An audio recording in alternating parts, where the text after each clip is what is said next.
우리 앞뒤 좌우에 계신 분과 함께 인사하겠습니다. 잘 오셨습니다. 축복합니다. 네, 오늘 함께 나눌 말씀의 제목은 다른 복음은 없나니라는 제목을 가지고 함께 말씀을 나누고자 합니다. 아마 이 갈라디아서 말씀을 계속 쭉 보다 보면은 복음에 대해서 계속 강조하며 복음에 대해서 우리는 계속 살펴보게 될 것입니다. 그만큼 갈라디아서가 이야기하는 바는 바로 복음이기 때문입니다.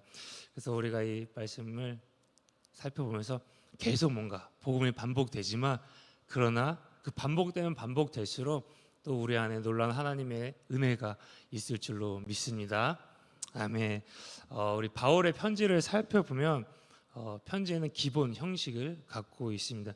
사실 이 바울의 편지에만 있는 형식이 아니라 특별한 방식으로 바울이 그 편지를 썼다라는 것이 아니라 그 당시에 흔히 사용되는 그 방식을 차용하여서 바울은 자신의 서신서들을 썼습니다. 어떻게 보면 그 내용들이, 그 형식들이 지금의 편지의 내용과 크게 다르진 않아요. 그래서 서론, 본론, 결론이 있고요. 서론에서는 보내는 사람과 받는 사람에 대해서 간단하게 쓰고 또 간단한 인사말과 함께 그 당시에는 건강을 기원하는 말들을 이제 썼습니다. 그리고 본론에서는 그가 하고자 하는 말들을 이제 기록했고요. 결론에서는 개인의 소식과 문안을 적고 마지막으로 작별 인사말로 이 편지를 마무리하게 되는 것이죠. 그래서 바울도 이 편지를 쓴 이 형식이 그 당시 사람들에게 상당히 익숙했던 편지의 형식이었습니다. 모든 사람들 편지 쓸 때 이러한 형식을 쓰는 것이 좋다라는 인식이 있었고 그렇게 편지를 썼던 것이죠. 그래서 후대에 지금 시대에 이 편지들, 뭔가 이 문서들이 출토될 때 발견되는 편지를 보면 대부분이 이러한 형식을 갖추고 있었습니다. 그래서 바울은 그 당시에 사람들이 익숙하게 읽을 수 있고 볼 수 있었던 그 형식대로 편지를 썼는데 다만 그 내용을 조금 달리 했던 것이죠. 그래서 일반적인 인사말이나 건강을 기원하고 또 건강을 위해서 기도하는 그런 말 대신에 바울은 하나님과 그리스도의 은혜와 평강이 너에게 있기를 원한다라는 말을 하면서 수신인에게 감사를 전했던 그 일반적인 편지의 내용 거기서 그치는 것이 아니라 하나님께 대한 감사로 편지에 썼습니다. 그러니까 수신인에게 내가 너에 대한 감사들이 이러이러한 것이 있어라고 일반적으로 썼다면 바울은 그 수신인이 아니라 수신인이 잘했던 것, 편지를 받는 사람이 하나님께 영광 돌려드렸던 그 모든 것을 가지고 하나님께 오히려 감사를 드리는 것, 이 내용, 이런 것들을 가지고 바울은 편지를 쓰게 되었던 것이죠. 그래서 바울은 아무리 이 이후에 충고를 하고 어마어마한 비판이 진행된다 할지라도 늘 바울은 하나님께 대한 감사를 놓치지 않았습니다.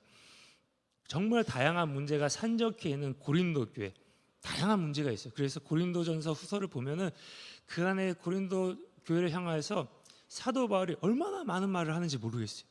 그렇게 많은 문제가 있는 고린도 교회를 향하여서도 그는 인사할 때 내가 하나님께 감사한다라고 고백을 했다라는 것이죠. 그런데 놀랍게도 우리가 살펴본 이 갈라디아서에서는 이 감사가 빠져 있는 것을 볼 수가 있습니다. 바울이 깜빡해가지고 감사를 빼먹었을까요? 나중에 생각해 보니까 감사가 빠져 있는 것이죠. 근데 그 당시에는 이 파피루스 종이가 워낙 비싸니까 에이 그냥 감사 한번 빼고 내가 편지 써야겠다 이랬을까요? 전 이런 바울의 모습이 전혀 상상이 가지 않습니다. 왜냐하면 바울은 늘 논리적이었을 뿐만 아니라 바울이 항상 이야기했던 것이 바로 감사였기 때문입니다. 바울은 늘 감사를 언급했습니다. 성도들에게는 늘 감사라고 이야기했을 뿐만 아니라 본인도 늘 감사하다라고 고백했어요. 그가 감옥에 있을 때에도 나는 하나님께 감사합니다라고 고백했던 것이 바울의 감사의 고백이었습니다. 그래서 성도들에게도 늘 감사라고 이야기하면서 여러분 범사에 감사하십시오라고 이야기했던 것이 바울의 권명이었습니다. 그렇게 말하는 바울이 과연 이 감사를 빼먹고 아차차 내가 빠뜨렸네, 그냥 넘어가지 뭐, 이랬을 리 만무하다라는 것이죠. 그런 그가 감사를 빼먹었을 리 없습니다. 바울은 갈라디아서 서신 썼을 때 감사를 빼먹은 것이 아니라, 깜빡한 것이 아니라 의도적으로 빼놓고 썼다라고 우리는 이해할 수 있게 되는 것입니다. 제가 바울 서신서 중에서 감사라는 단어를 딱 검색을 해봤습니다. 역시나 감사라는 단어가 각 서신서에 골고루 이제 퍼져 있어요. 대부분의 인사말에도 내가 하나님께 감사합니다라고 이야기하면서 여러분 내가 감사할 것이 있습니다, 그 여러분 감사하세요 라는 내용들이 이 서신서에 골고루 다 퍼져 있습니다. 근데 이 인사가 서론에도 없고 본론에도 없고 결론에도 없는 그러한 서신서가 또 존재하다라는 것이죠. 그냥 인사말에서 앞서서 하나님께 감사하는 것뿐만 아니라 본론에서도 없고 결론에서도 마지막에 거쳐서도 이 감사라는 단어가 나오지 않는 서신이 있었다라는 것이죠. 그게 바로 오늘 우리가 읽고 있는 이 갈라디아서 말씀입니다. 그런데 갈라디아서뿐만 아니라 또 감사가 등장하지 않는 서신이 하나 더 나옵니다. 그 서신이 바로 디도서입니다. 디도서는 우리가 흔히 알고 있는 목회 서신이다라고 이야기하고 있습니다. 그러니까 바울이 그레데 교회에서 목회를 하고 있었던 자신의 믿음의 아들이요, 자신이 너무나 사랑하는 동역자인 디도에게 자, 교회 조직과 질서를 위해서 내가 이러한 편지를 쓴다, 그러니까 목회 지침을 주는 편지를 써보낸 서신이 바로 디도서라는 거죠. 그래서 이 디도서를 목회 서신, 목회하는 데 있어서 중요한 서신, 그 길잡이를 역할을 하는 서신이다라고 이야기하는 거죠.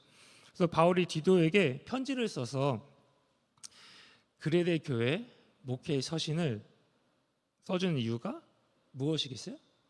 바로 그 교회, 이 교회의 질서와 또 교회 조직에 대한 문제에 있어서 어려운 부분들이 있었기 때문에 그런 부분들에 대해서 이러이러하게 하는 것이 너무나 좋겠다. 그래 너는 이러한 일로 그 교회의 질서를 세우고 교회를 아름답게 일구어가면 좋겠다라고 쓴 서신이 바로 목회 서신 디도서라는 것이죠. 그러니까 그레데 교회는 다양한 문제들이 있었다라는 것이고, 그러나 그곳에서 가장 중요하게 살펴봐야 되는 문제가 있는데 그것이 바로 디도서 1장 10절과 14절 말씀입니다. 우리 잠시 함께 살펴보겠습니다. 우리 함께 한 목소리 읽을까요? 시작. 불순종하고 헛된 말을 하며 속이는 자가 많은 중 할레파 가운데 특히 그러하니 14절이요. 유대인의 허탄한 이야기와 진리를 배반하는 사람들의 명령을 따르지 않게 하려 함이라. 그곳에 무엇이 있었다고요? 할례에 대한 부분과 유대인의 허탄한 이야기를 이야기하면서 진리에서 멀게 하는 사람들이 있었다라는 것이죠. 그러니까 그레데 교회도 지금 갈라디아 교회와 마찬가지로 동일하게 이단의 문제, 곧 거짓된 복음을 전파하는 자들이 있었다라는 것이죠. 그렇게 바울은 어떻게 보면 감사를 갈라디아서뿐만 아니라 디도서에서도 할 수 없었던 것 아닐까라는 거죠. 바울은 바울의 많은 시간을 가운데서 사도권에 대해서 늘 도전을 받아왔습니다. 바울을 향해서 많은 사람들이 네가 무슨 사도야? 네가 예수님 봤어? 네가 오히려 우리 교회를 핍박했던 사람들 아니야? 그런데 네가 사도라고? 아니, 무슨 사도야? 말도 안 되는 소리 하지 마라는 많은 말들을 바울은 들어왔습니다. 그래서 바울은 서신서 쓸 때마다 늘 자신이 사도임을 강조했어요. 그러니까 내가 사도다라는 것을 늘 변호하는 편지를 쓸 수밖에 없었던 것이죠. 그러면서도 바울은 했던 게 늘 감사했습니다. 교회를 향해서 아까 이야기한 것처럼 고린도 교회처럼 말이죠. 비판할 내용이 너무나 많아도 그럼에도 불구하고 바울은 늘 감사를 빼놓지 않았다라는 것입니다. 그러나 우리가 살펴본 바로는 단 한 가지 경우, 바로 복음의 문제에 있어서는 바울은 감사하지 않고 있었다라는 것입니다. 이러한 부분을 우리가 생각하면 지금 바울의 심정이 어떠한지가 우리 상상이 돼요. 감사하지 않을 만큼 그의 마음은 어떻게 보면 다급하고 또 불 끓는 것 같은 그런 마음 아니겠습니까? 아니 대체 어떻게 이런 일이 있을 수 있냐라는 거죠. 너희 안에 대체 어떻게 이런 일이 있을 수 있냐? 나는 당최 이해할 수가 없다. 속된 말로 아니 니네 미친 거 아니야? 라는 그런 말을 지금 바울은 하고 싶어 하는 것은 아닐까요? 그러면서 바울은 6절에서 어떻게 이런 일이 있냐라고 이야기하면서 이어서 7절에 이렇게 고백합니다. 바로 다른 복음은 없다. 다른 복음은 없다. 그런데 여기서 재미있게도 바울은 6절에서도 다른 복음에 대해서 이야기하는데 이 7절에서 다른 복음할 때 이 다른의 단어가 다른 단어를 사용하고 있다라는 거예요. 그래서 6절에서 사용한 다른에 해당하는 단어는 헬라어로 헤테론이라는 단어를 사용하고 있고요. 근데 7절에서 사용하고 있는 이 다른의 뜻하는 단어가 알로라는 단어를 사용하고 있습니다. 근데 이 단어가 많은 서신서에서 바꿔서 교차해서 사용하기도 해요. 그러니까 덜어 이제 바꿔서 같은 의미로 사용하고 하기도 하지만 분명한 것은 본래 뜻이 조금 다르다라는 것입니다. 그래서 6절에서 사용된 다른이 의미는 단 두 가지 중에 하나 다른 것을 의미해요. 그래서 이것에 대해서 제가 조금 더 쉽게 설명할 수 있는 것이 무엇일까라고 봤을 때 나 말고 너 이런 의미인 거죠. 너 말고 나 나와 너 중에 하나에 해당하는 단어가 이 6절에서 사용한 다른의 의미입니다. 근데 이 7절에서 사용된 이 다른에 해당하는 말은 많은 것들 가운데 다른 것을 의미한 겁니다. 그러니까 많은 것들이 있는 가운데 어때요? 유일한 것을 의미하는 단어다라는 것이죠. 그래서 이 단어는 절대성 그리고 유일성을 강조할 때 사용되는 단어이기도 하다라는 것이죠. 그래서 마가복음 많은 부분에서 이 말씀이 사용되는데 마가복음 12장 32절에 이렇게 사용됐습니다. 우리 함께 읽어볼까요? 서기관이 이르되 선생님이여 올소이다. 하나님은 한 분이시요 그 외에 다른 이가 없다 하신 말씀이 참이니이다. 하나님이 어떤 분이죠? 다른 분이 없어요. 근데 이 다른 분이 나 말고 너 수준이 아니라 그분은 오직 유일하신 하나님입니다. 그 고백 가운데 사용된 단어가 이 7절에 사용됐던 이 알로라는 단어다라는 것이죠. 그러니까 바울은 지금 일부러 복음의 유일성에 대해서 다시 한번 강조하기 위해서 이 단어를 다르게 사용하고 있다라는 것이죠. 그러면서 이 유일한 복음을 고치거나 더하면 저주를 받을 것이다라고 말하면서 그것은 곧 하나님을 속히 떠나는 것이다라고 바울은 고백하고 있습니다. 바울이 이렇게 말하는 이유, 복음을 조금이라도 고치면, 복음을 조금이라도 변하게 하면 하나님을 떠나는 것이다라고 강조하며 말하는 이유, 그 이유는 바로 6절에 이렇게 말하고 있습니다. 우리 6절 한번 읽어볼까요? 시작. 그리스도의 은혜로 너희를 부르신 이를 이같이 속히 떠나 다른 복음을 따르는 것을 내가 이상하게 여기노라. 그리스도의 은혜로 너희를 부르셨기 때문이다라는 것이죠. 하나님이 우리를 부르셨지 우리가 하나님을 부르고 하나님께 요청하고 하나님께 간구하는 것이 아니다라는 것입니다. 하나님께서 먼저 자격 없는 우리 가운데 부르시고 우리를 있는 모습 그대로 받아주셨다라는 것이죠. 그러면서 4절에서 말하는, 우리 4절 한번 볼까요? 네, 4절에서 이렇게 기록하고 있습니다. 그리스도께서 하나님 곧 우리 아버지의 뜻을 따라서 우리를 어떻게 해요? 건지셨다라고 말하고 있습니다. 그러니까 우리는 그저 건져진 인생이다라는 것이죠. 그렇기에 그리스도를 따를 수 있게 된 것입니다. 이것이 여러분 복음의 순서입니다. 근데 다른 종교는 어떻죠? 사람이 무엇을 하면 신이 그 사람의 행함에 정성을 보고 받아주고 그에게 복을 준다라는 것입니다. 그래서 바울이 7절에서 얘기하듯이 그리스도의 믿는 믿음에 모세의 율법을 더하는 모든 가르침은 복음을 변하게 하는 것이다라고 말하는 것이죠. 즉 순서를 바꾸는 것이다라고 말합니다. 그러면서 7절에 나온 이 변하게 한다는 단어의 뜻은 돌리다라는 의미를 또 가지고 있어요.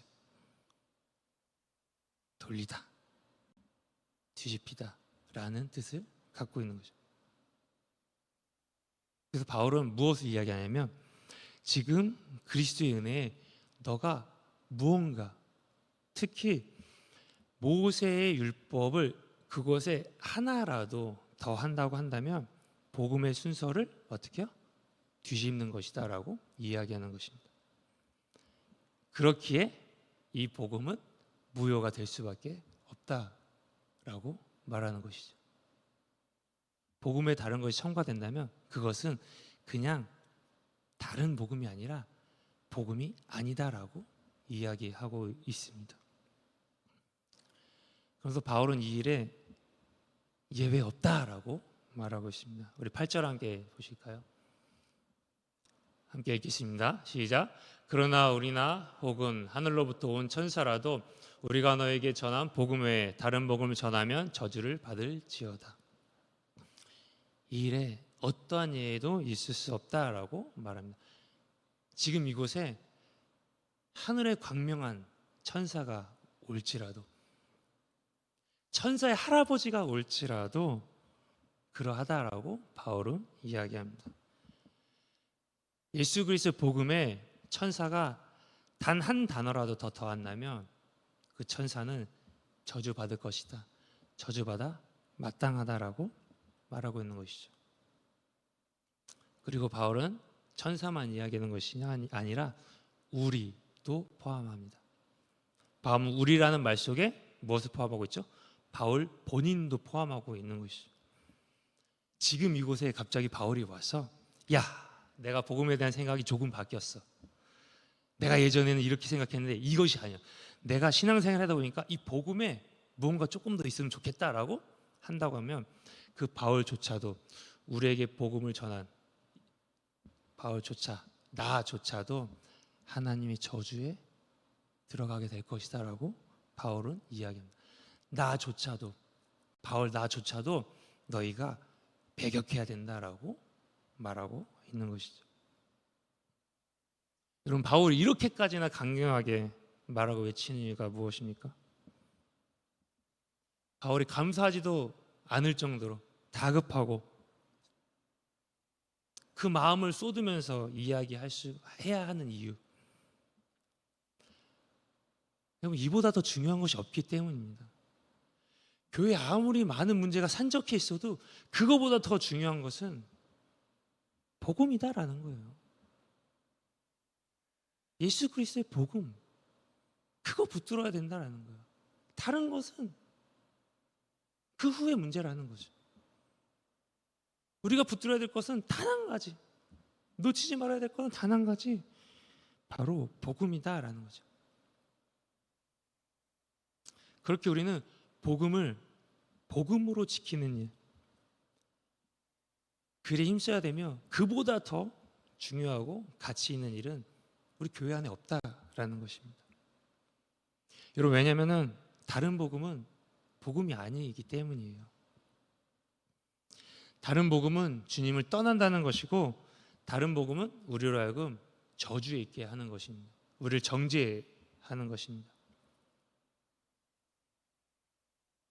자, 예전에 10년도 전의 이야기입니다. 예전에 김용기 선교사님의 짧은 영상을 인터넷에 봤어요. 아마 여기서 보신 분들도 많을 거예요. 그분이 막 이렇게 얘기하죠. 예수면 다냐? 네. 그리고 그분이 이야기하죠. 예수면 다다. 예수면 다냐라는 그 질문에 자기는 외치지 않고는 못 견디겠다. 그래서 외친다라고 하면서 크게 외쳐요. 닫아! 라고 외쳐요. 그분의 목소리 살짝 이 쇳소리가 나잖아요. 그 쇳소리의 울림이 저에게 참 감동이었습니다. 건강한 그리고 살아있는 교회는 예수면 다냐라는 그 질문에 반드시 예수면 다다라는 답을 해야 한다라는 영상이 그 영상의 내용이었습니다. 너무 큰 감동이었어요.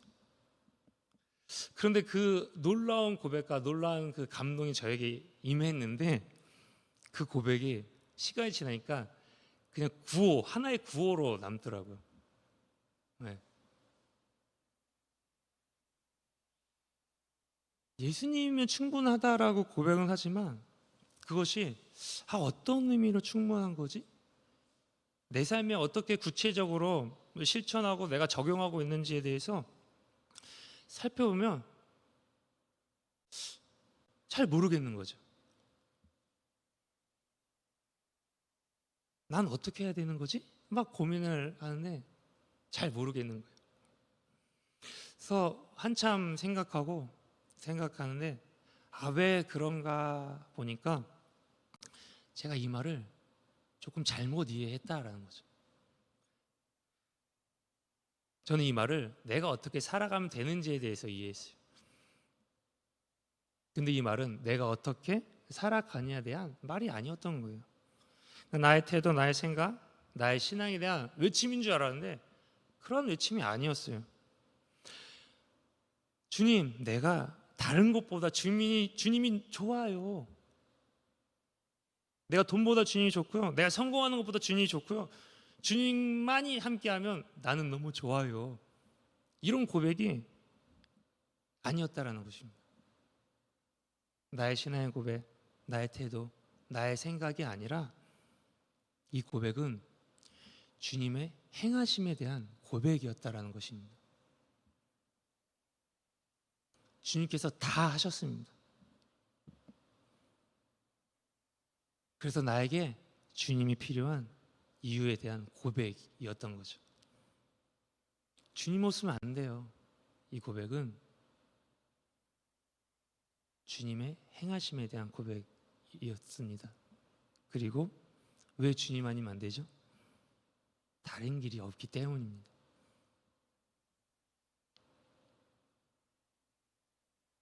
오직 주님만이 길이요 진리요 생명이다라고 말씀하시기 때문입니다. 여러분, 예수 그리스도 주님만이 주님이십니다. 예수 그리스도의 복음, 그 복음만이 복음입니다.